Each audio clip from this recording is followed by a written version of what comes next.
This is a Flying Cow production.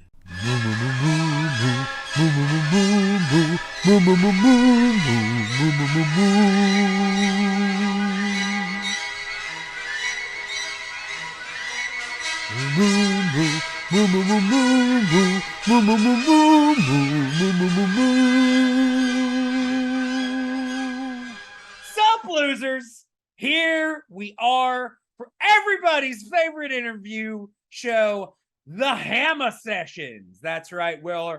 Myself, the Hammer, the three-time movie battles champion, talks to the people that sometimes I want to talk to, sometimes the people the cow makes me talk to. Lauren. I talk to him, we talk about stuff, and of course I got Dr. Meggles, because she has to be here, apparently. I don't know. I am under contract, yes. That is true. Mm-hmm. Yeah. But today, don't want to mess around because we have a very special and important guest. We have the former number one contender himself, the future number one contender, the odds-on favorite to win the tournament, the DreamWorker, Cameron Holzmann. Cameron, how are you, sir? I'm good. I love tournament time. Tournament time is always great in trivia because when else do you have a chance to just run through all the people that claim to be in your way in about 2 weeks? You don't get that very often. I don't know if that's a thing that happens in real sports. I don't watch sports. I watch How to Train Your Dragon, and that's about it. It's one of the few opportunities you really get to flex, to show off how great you are. So I appreciate that. But, first of all, thank you for being here. I know you had to carve time out of your very busy schedule. So thank you for that, sir. But, when they let me do this, I knew you were one of the people I had to bring on because you are, in my opinion, the future of this league. You're going to be a future champion. You are going to bring this league to new heights. So it's very important to have your perspective on what's going on right now. But we want to start by looking back at your prestigious career. So starting off, you won your very first match against, I believe it was the Vatriarch, Adelaide Spence. You beat them, and am I correct? Did you TKO them? Is that what happened? I mean, I don't really remember the people that are below me, so Sure. Maybe. Sure. I Meg, can that's something you can do. Yes, Yeah. I can confirm that was a TKO victory I in that thought debut, which is impressive for someone fresh coming into a league. I thought so. So obviously you got to feel great about yourself coming in and making your mark, not only winning your debut, but letting everyone know that you are not someone to be messed with. Yeah, no, I always came in here with a goal, and that was to prove that I know more than other people, despite the fact that DreamWorks is better than Disney. Because if someone who loves DreamWorks can beat someone who knows Disney on their own turf, therefore, I think that would state that we are superior. I say we as though it's not just me. The proof is in the pudding, and oh, how sweet that pudding is. So you won your first match, then you go right into your second match, and like you said, I have a hard time remembering all the people you beat. There were so many. So Megs, maybe you can jog our memories. Who was that second match against?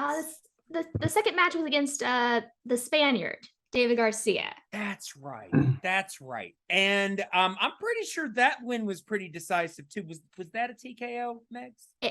It was not, actually. But I'm sure it was very close. Very close to it. Cameron did only have to answer his 2-pointer in order to secure that victory. Yes. So basically a TKO. So you come in and you win your debut. Then you win your second match, not only winning and basically TKOing your opponent, but you righted a wrong that was perpetrated against our fellow, kind of brother in arms, Little Boat Caleb Boatman. So we'll get to that guy. Yeah, oh yes, absolutely. We will get to him. But how did this second match feel? Did you feel like you were still kind of getting your feet wet here, or did this just feel like something delicious? I like winning. It feels good to win. Who doesn't? And so I would say less that I was getting my feet wet and more that I was beating the people who are beneath me. So if those two terms are synonymous, then yes. If those two terms aren't, then I still won regardless. It's true. It's true. Without the regard, that's right. So then you had your third match, and I believe no. You had who Chris was the Diaz, third? I believe, was my third. Yes, Okay. the cooler Chris Diaz, which does extend your TKO number from 1 to 2. You were able to get a TKO victory here, further extending the dominance in which you were exuding initially here in this league. At this point, you're 3-0. Are you sweating at all? Why should I sweat if I'm not losing? It's true. It's true. It's true. And then, of course, you had your number 1 contendership match against the King, Caleb Coho, who is also a brother in arms. But I gotta say, you were looking mighty strong in that match. Take us back to your feelings at not only winning that match, but gaining that number 1 contendership. And we know at that point you would have been a cinch to beat Kelly. Yeah, so Caleb Coho is a friend. Caleb Coho is one of the people in this league that I actually have respect for. Yes. Because like me, he is awake, his eyes are open. He knows that in order to win, you can't always be the good guy sometimes. Sometimes you got to just come with the harsh truths. So yeah, it was a very, I don't want to say a low stakes match, because obviously a number 1 contender match, very high stakes, but like I knew that no matter which one of us won, someone was going to play for the title that knew the truth, that could show the people the way of the future for this league. And it just happened to be me. And then there was the little guy. Yeah. And, like I said, you got that number 1 contendership. And at that time, the champion was Kelly. And we knew you had that in the bag. But, of course, she got scared and she retired. She, stepped back from the league. So, we had to have, a little mini tournament to name a new opponent for you. And of course, Kelly's worst trick, she made you and Boatman, brothers in arms, play each other for the championship. What a dirty, underhanded, but I gotta say, that match, glorious. Take us back there. Absolutely. Yeah, like you said, again, Boatman and Coho, 2 people in this league that I have respect for, 2 people that I, outside of this game, I'm very close personal friends with. Some of the very few. Yes. And so it was another one where we went into it like still competitively, but knowing that whoever won that match was a deserving winner, a deserving champion. And I will be honest, Caleb Boatman is the one person currently playing in this league that scares me even a little. The amount of things that man knows is inhuman, to the point where I would like us to test if he is actually a robot. But that being said, as much as I didn't win that match, as much as I don't like to admit that, I don't like to say it, I was keeping pace with him, if not leading him throughout most of the match. And it came down to one question in the betting round. And that question was, who directed Cars 3? The third film in the in the worst going into that franchise round. from the worst animation studio there is. So would you say it was accurate that maybe the game itself is what may have caused you to lose? Because that's the only that and the speed round are the only places where you can actually lose points versus just not gaining any. So is it the 5-round format that maybe was your downfall? I do not believe that it was the 5-round format that was my downfall. I believe it was the criminal fiend known by the name of Brian Fee, who directed a incredibly forgettable but still the best Cars movie. Yeah, I blame him for my failures. I am still great, but as we should. Yes. So, that unfortunately did give you your one defeat, but now you have this. Was there not another competition? Excuse me, Hammer. Was there not another competition which he was not able to come out on top? A elimination gauntlet.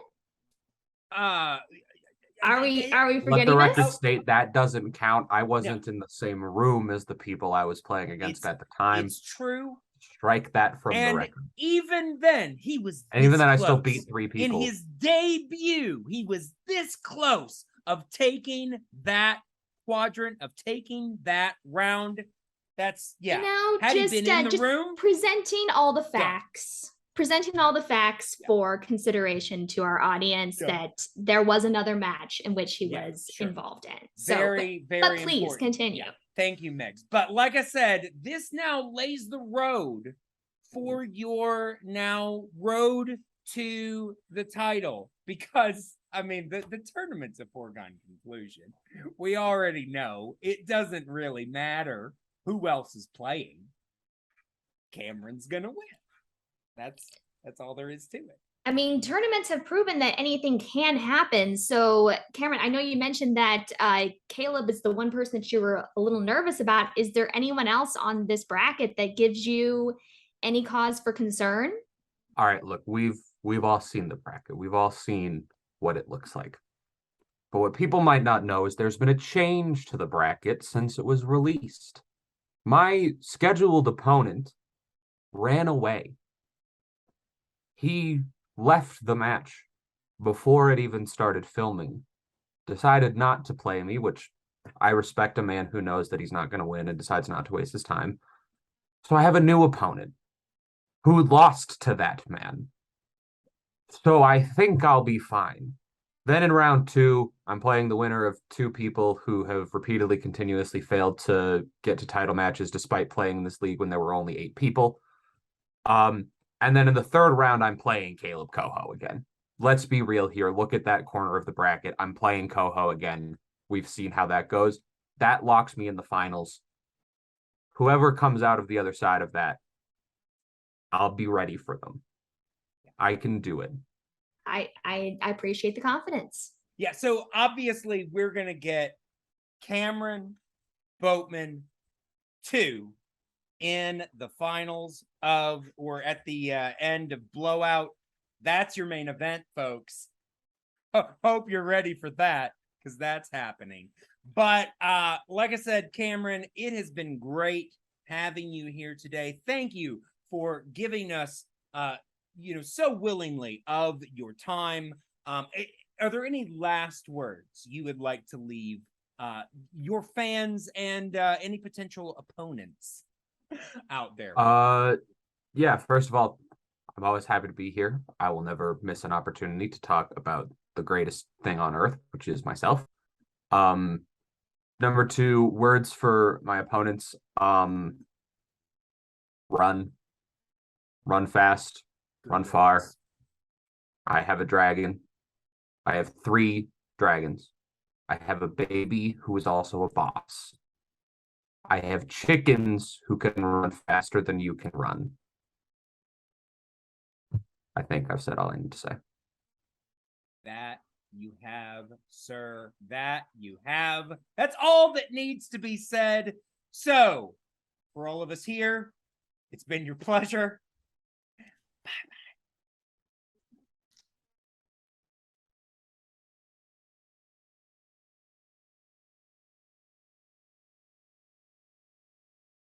Moo.